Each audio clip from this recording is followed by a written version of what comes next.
this clip, then paused the tape and made notes on the effects of the suffragette actions.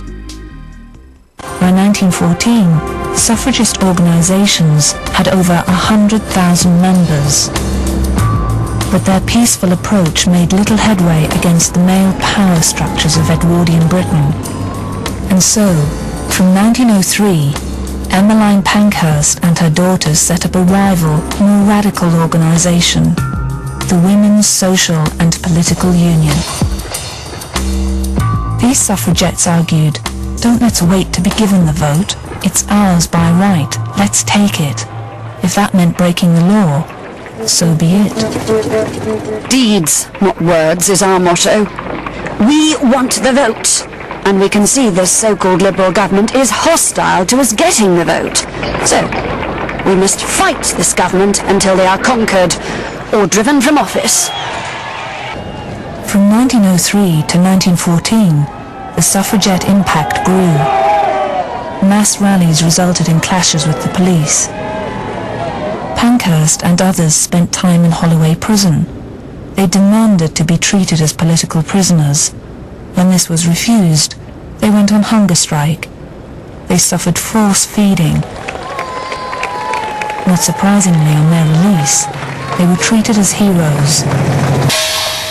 Of all the publicity stunts of the suffragettes, the most famous and the most tragic was that of Emily Wilding Davison, seen here with the Pankhursts in a picture taken by Christina Broom.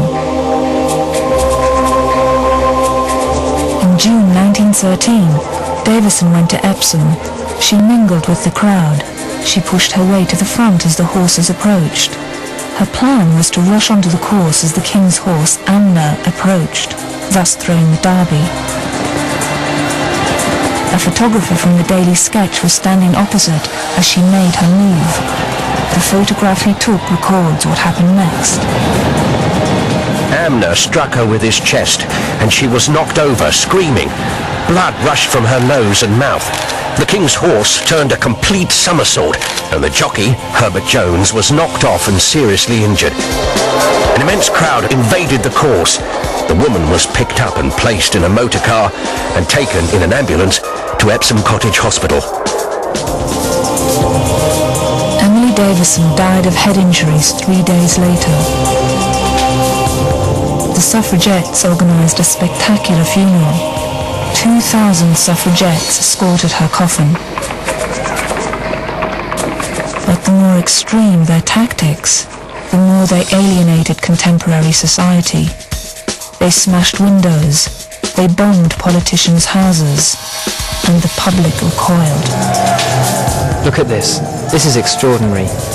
A suffragette given police protection from an angry mob. The scene took place in Criccieth in Wales in 1913. You read accounts of women caught by anti-suffrage mobs.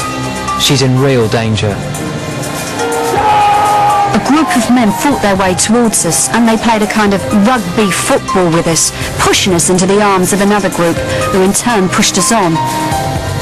2 youths held onto my skirt so tightly, I feared it would either come off or I'd be dragged to the ground. Eventually, we managed to board a tram car, the crowd speeding our departure with a shower of cabbages. By 1914, the debate raged. Were the suffragettes' tactics helping or damaging the cause? But then, such questions were swept aside by events on the European stage.